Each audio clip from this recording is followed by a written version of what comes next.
Avez-vous déjà eu cette sensation étrange, celle de ne plus savoir si une personne vous fait du bien ou si elle vous détruit à petit feu? Cette sensation de douter sans cesse de votre intuition au point de ne plus savoir qui croire, vous ou les autres. Dans ce podcast, je vais répondre à la question « Comment repérer une relation toxique avant qu'il ne soit trop tard ?» Bienvenue sur la botanique du cœur des émotions. Ici, je vous apprends à cultiver en vous les ressources dont vous avez besoin pour vous sentir plus aligné avec vos valeurs et vos besoins fondamentaux. Je suis Julia, psychologue et psychothérapeute, et à travers ce podcast, je vous accompagne pour apprendre à prendre soin de vous et de vos émotions, en étant le jardinier bienveillant de votre propre cœur. Et à vrai dire, j'ai eu l'idée de ce podcast après une conversation avec une patiente qui me disait « Je ne sais plus faire la différence entre une personne bienveillante et une personne toxique. Ma boussole est cassée. Après tant d'années à côtoyer des gens qui m'ont fait du mal, je n'arrive plus à me fier à mon intuition. » Et si je vous disais que vous n'avez pas besoin d'un super pouvoir pour repérer une relation toxique, que vous n'avez pas à être en hypervigilance permanente, à scruter le moindre signe pour deviner les intentions cachées des autres, qu'en réalité il existe une règle simple, une règle sociale infaillible qui vous permettra de ne plus jamais douter. Dans ce podcast, je vais vous expliquer cette méthode. Une seule règle à suivre pour savoir si une personne est bonne ou mauvaise pour vous. Une règle qui vous permettra d'arrêter de chercher des excuses aux autres, d'arrêter de douter de vous et surtout de vous protéger efficacement. Alors restez bien jusqu'au bout avec moi, car ce que je vais vous partager pourrait bien changer à jamais votre façon d'aborder vos relations.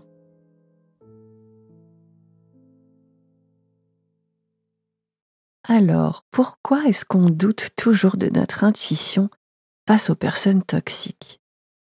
Si vous avez déjà ressenti cette confusion, ce sentiment de ne pas savoir si vous exagérez ou si vous êtes réellement en train de subir quelque chose de mauvais pour vous, c'est normal. Parce qu'on nous apprend depuis toujours à minimiser nos ressentis. On nous dit « tu es trop sensible, tu exagères, cette personne ne voulait pas vraiment te faire du mal. Il te faut savoir pardonner, personne n'est parfait. Tu devrais être plus tolérant parce que tout le monde a des défauts. » Et résultat, à force d'entendre ça, on apprend surtout à douter de nous. On apprend à croire que peut-être, oui, on est trop sévère, trop exigeant, qu'on a trop d'attentes envers les autres. Et on finit par se dire que peut-être c'est nous le problème et pas l'autre. Mais aujourd'hui, je vais vous dire quelque chose d'important, quelque chose à graver à l'intérieur de votre cœur. Votre ressenti ne ment jamais.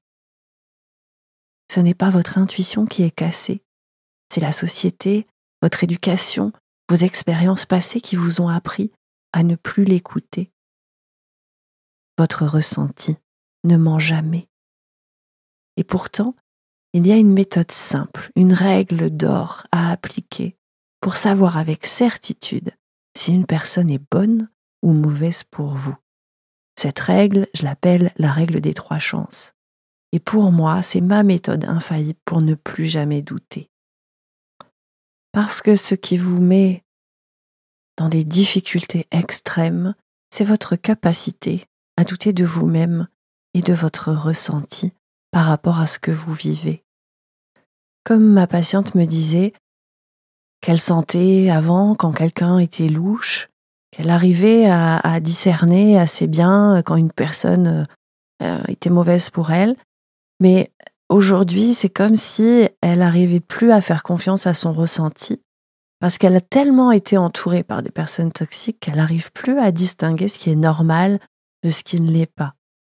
Et ça, c'est un problème que beaucoup de gens rencontrent, peut-être pas dans des proportions aussi extrêmes, mais quand on a déjà été entouré de personnes manipulatrices, toxiques, irrespectueuses pendant trop longtemps, notre cerveau finit par intégrer ces comportements comme la norme. Et on se rend même plus compte qu'on est maltraité. On se rend même plus compte que ce qu'on vit, ce n'est pas normal. Et c'est là qu'on tombe dans le doute.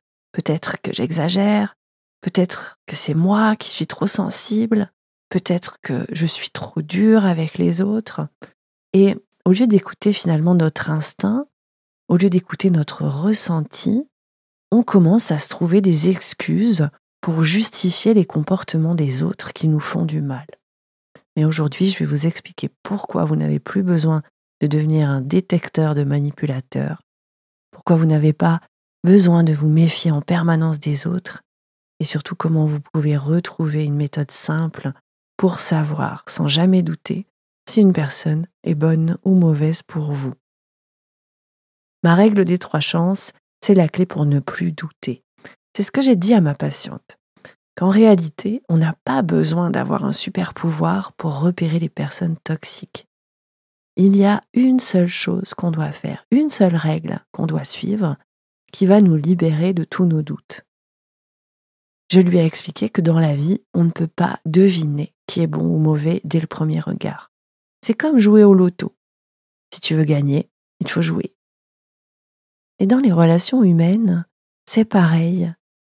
Si on veut gagner une belle relation, il faut entrer en relation, il faut oser jouer, avec le risque de perdre, tout comme au loto. Pour entrer dans une relation avec le cœur léger, il faut se dire qu'on a un filet de sécurité. Ce filet de sécurité, ce n'est pas notre méfiance, parce que se méfier dans une relation, c'est à coup sûr garantir qu'elle ne va pas fonctionner. Quand je dis qu'il faut jouer pour entrer dans une relation, c'est l'idée d'y aller vraiment, d'y aller sans parachute. Mais quand même, il faut avoir dans sa boîte à outils un petit filet de sécurité. Et ce filet de sécurité que je vous propose d'acquérir à partir d'aujourd'hui, c'est la règle des 3 chances. Si une personne vous fait du mal, une première fois, qu'elle vous fait vraiment du mal, quelque chose qui vient vraiment vous toucher, consciemment ou non, ne partez pas en courant tout de suite et venez poser vos limites. Vous avez le droit d'exprimer ce que vous ressentez. Et une relation saine, c'est une relation dans laquelle on ose dire que l'autre nous a fait du mal et que ça n'est pas acceptable pour nous. Donc vous pouvez lui dire, tu sais là, ce que tu viens de me dire ou de faire, ça m'a blessée. J'ai ressenti cette émotion et j'aimerais que ça se reproduise plus. Et à ce stade, il n'y a pas de jugement à avoir. Peut-être que la personne ne s'est pas rendue compte qu'elle vous faisait du mal, peut-être que c'est une simple maladresse, et tout le monde a droit à une seconde chance. Mais ce qui est vraiment essentiel, c'est de regarder comment elle réagit. Si elle minimise ce que vous avez ressenti, si elle trouve des excuses au lieu d'écouter ce que vous avez vécu, si elle commence à vous faire culpabiliser, ça doit être pour vous un premier signal d'alarme. La deuxième fois que cette personne va vous refaire du mal, alors là, il faut ouvrir les yeux et sortir son filet de sécurité.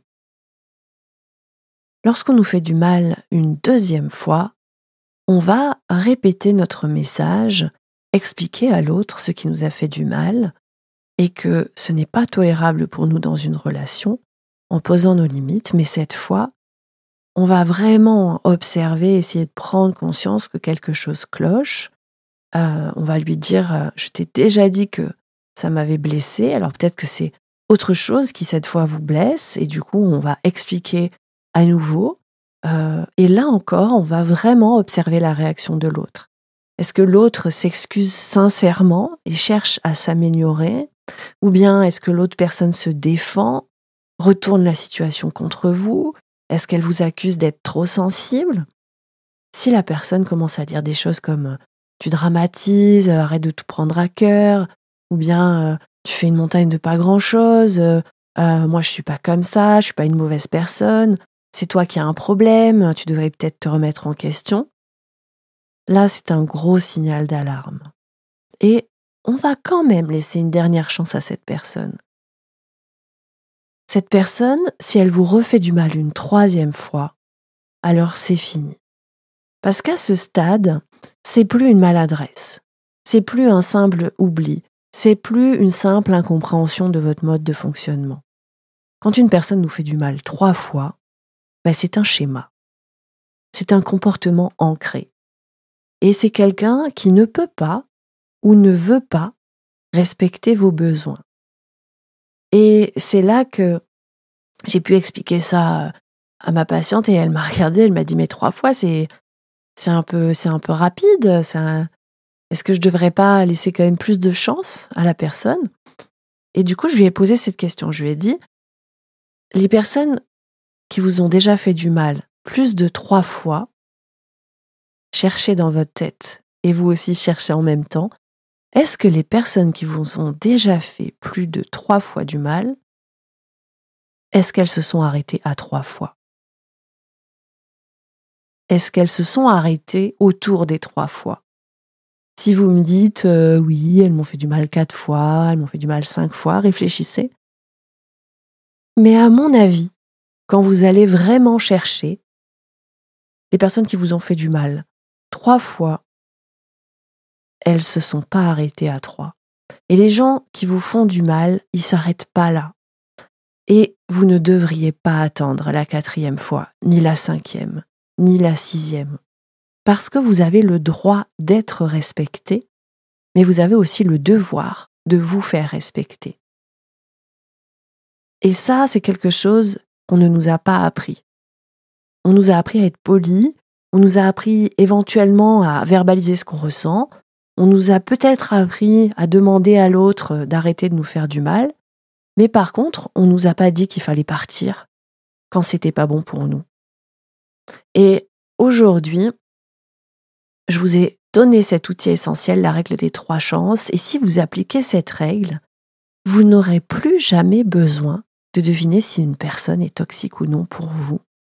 Vous n'aurez plus jamais besoin de douter de votre intuition et vous n'aurez plus besoin de chercher des excuses aux autres. Vous pourrez simplement observer, vivre la relation et agir quand il le faut. Parce que votre temps, votre énergie et votre paix intérieure valent plus que ça. Alors posez-vous cette question. Y a-t-il des personnes dans votre vie qui vous ont déjà fait du mal 3 fois ? Et si oui, pourquoi est-ce qu'elles sont encore là dans votre vie ? Et surtout, combien de fois encore allez-vous leur donner une chance ?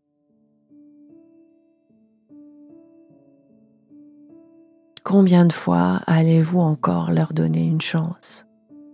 C'est une vraie question. Une question que vous devez vous poser honnêtement. Parce qu'au fond, on est souvent bloqué dans l'illusion qu'il faut une preuve irréfutable qu'une personne est toxique avant d'oser s'éloigner d'elle. On attend d'être absolument sûr. On attend qu'elle fasse quelque chose d'impardonnable. On attend d'avoir assez souffert pour que ça se justifie enfin qu'on ait le droit de partir, de quitter cette relation. Mais on n'a pas besoin d'une preuve absolue pour partir. On n'a pas besoin de cocher toutes les cases d'un manuel de psychologie pour se dire qu'une relation nous fait du mal. Parce qu'il y a une vérité qu'on oublie souvent. Vous n'avez pas besoin qu'une personne soit toxique pour vous en protéger. Et ça, c'est vraiment important à comprendre. Quand on parle de relations toxiques, beaucoup de gens cherchent un diagnostic. Est-ce que c'est un pervers narcissique ? Est-ce que c'est un manipulateur ? Est-ce qu'il fait exprès de me blesser ? Ou est-ce que c'est juste une maladresse ? On veut savoir. On veut prouver. Mais au final, on n'a pas besoin de savoir. On n'a pas besoin de prouver quoi que ce soit. On a juste besoin de constater une chose très simple. Est-ce que cette personne me fait du bien ou me fait du mal ?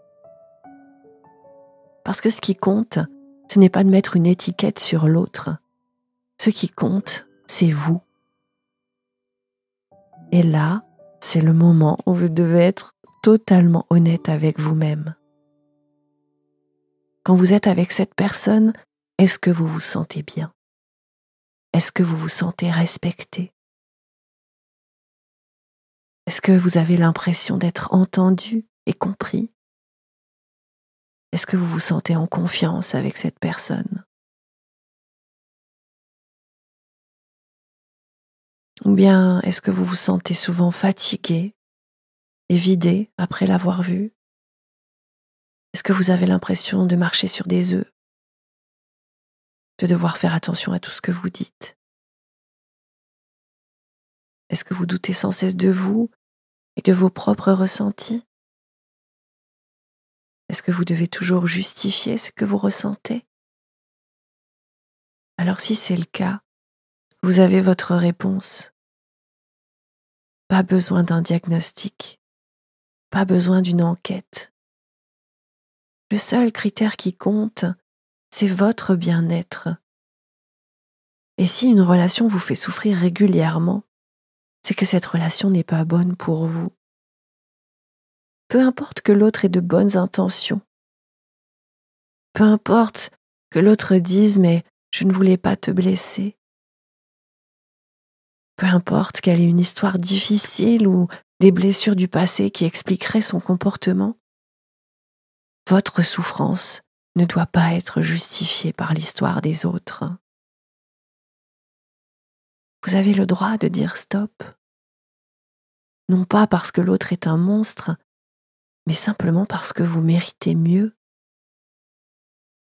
Et c'est là que tout change. Quand vous arrêtez de chercher à savoir si quelqu'un est objectivement toxique ou non, malveillant ou non, quand vous arrêtez de vouloir analyser chaque intention derrière chaque acte, vous commencez à vous poser la seule question qui compte vraiment. Est-ce que cette relation est bonne pour moi? Et si la réponse est non, si ce non vient de votre cœur, du plus profond de vos entrailles, alors vous n'avez plus rien à attendre. Vous n'avez pas besoin d'un procès ni d'une justification. Vous avez juste besoin de reconnaître que votre bien-être est une priorité.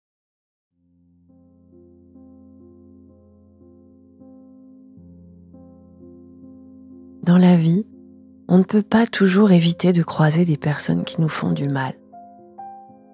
Mais on peut choisir de ne plus les laisser nous impacter. Et dans tous mes podcasts de la botanique du cœur des émotions, je vous apprends à cultiver les ressources qui vont vous permettre de vivre aligné avec vous-même, de vous autoriser à être, de choisir les relations qui vous font du bien. Et aujourd'hui, j'espère vous avoir transmis un outil essentiel, celui d'apprendre à écouter votre ressenti, plutôt que de chercher à prouver qu'une relation est toxique. Alors, je vous invite à vous poser cette question ici et maintenant.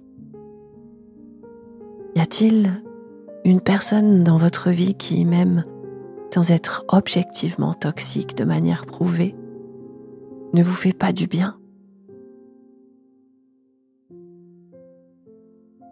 Et si vous arrêtiez d'attendre une preuve pour avoir le droit de vous protéger?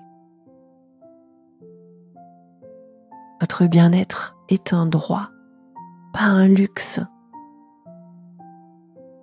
Gardez ça dans votre cœur et souvenez-vous de la règle des 3 fois. Si ce podcast vous a parlé, n'hésitez pas à le partager et à me laisser un commentaire pour me dire ce que vous avez pensé. Prenez bien soin de vous et souvenez-vous que votre bien-être est un droit, ce n'est pas un luxe. Vous méritez d'être protégé. Je vous dis à très bientôt sur la botanique du cœur des émotions.